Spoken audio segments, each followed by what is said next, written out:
A king went for a walk on the roof of the palace. While walking, his eyes fell on the roof of the house near the palace, on which a very beautiful woman was drying clothes. The king called one of his maids and asked, "Whose wife is this?" Bandi said, "Badshah Salamat. This is the wife of your slave Feroz." The king came down. The king was charmed by the beauty of this woman. He called Feroz. When Feroz appeared, the king said, "Feroz, we have a task.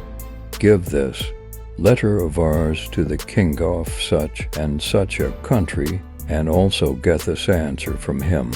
Feroz returned home with this letter, placed the letter under his pillow, prepared his luggage, spent the night at home, and left for his destination in the morning, not knowing what trick the king had played on him.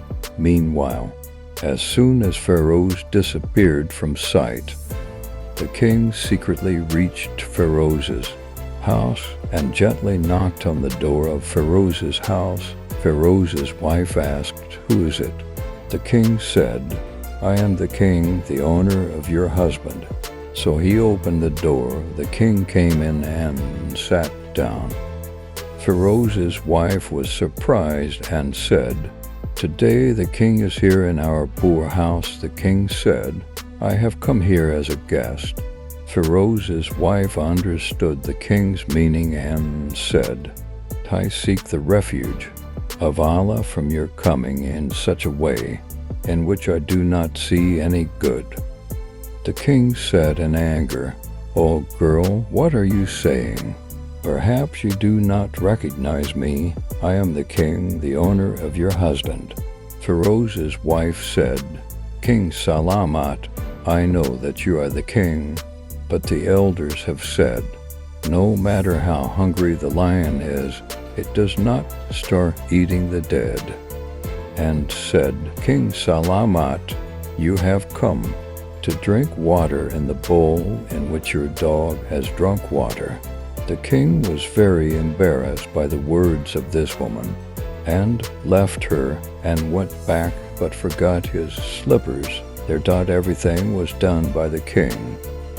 Now Feroz halfway remembered that he had left the letter which the king had given him at home. He quickly turned his horse back and galloped towards his house. Feroz reached his home. While taking out the letter from under the pillow, he saw the king's slippers lying under the bed, which he had forgotten in his haste. Feroz's head was spinning, and he understood that the king had sent him on the journey only to fulfill his purpose. Feroz quietly left the house without telling anyone. He left with the letter and returned to the king after finishing the work, and the king gave him 100 dinars as a reward. Feroz went to the market with dinars and bought valuable clothes for women and some gifts. After reaching home, he greeted his wife and said, "Let's go to your home." The wife asked, "What is this?" He said, "The king has given the reward, and I want you to wear it and show it to your family." "Wife, as you wish." The wife gets dressed and leaves for her parents' house with her husband. They are overjoyed to see the son-in-law and daughter and the gifts they have brought. Feroz left his wife and came back, and even after a month, neither asked for his wife nor called her back.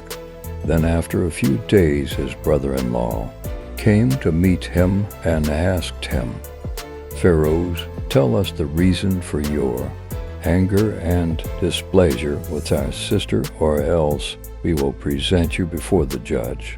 So he said, "If you want, do it, but there is no right left on me that I have not paid." Those people took their case to the Qazi. Then the Qazi called Feroz. Qazi was sitting next to the king at that time. The girl's brothers said, May Allah keep the king safe and the Qazi al-Qada established forever. Qazi Sahib, we gave a verdant garden, trees full of fruits, and a well of fresh water to this person. So this person destroyed our garden, ate all the fruits, cut the trees, and damaged the well and closed it. Qazi turned to Feroz and asked, "Yes, boy, what do you say about this?" Feroz said, "Qazi Sahib has returned the garden which was given to me in a better condition." Qazi asked, "Has he returned the garden to you in the same condition as it was before?" He said, "Yes, it has been returned in the same condition, but we want to ask him the reason for returning the garden." Qazi, "Yes, Feroz, what do you want to say about this?" Feroz said, "Qazi Sahib, I did not leave the garden because of any malice or hatred, but because one day when I came to the garden, I saw the marks of the lion's paws in it, so I was afraid that the lion would eat me. So I stopped going to the garden because of the lion's respect." The king, who was reclining, was listening to all this, and sat up and said, "Feroz, go to your garden in peace and contentment. By Allah, there is no doubt that the lion has come to your garden, but neither he nor anyone is there. Unable to leave an impression, neither could he break a leaf nor eat a fruit. He stayed there for a while and returned disappointed, and by God, I have never seen such strong walls round the garden as yours." So Feroz returned to his home and took back his wife as well. Neither the judge nor anyone else knew what had happened. Is it better to hide the secrets of your family so that people do not find out? Don't let the secrets of your homes be revealed to anyone. May Allah fill your life with happiness and keep you, your family, and your wealth safe and secure. Ameen.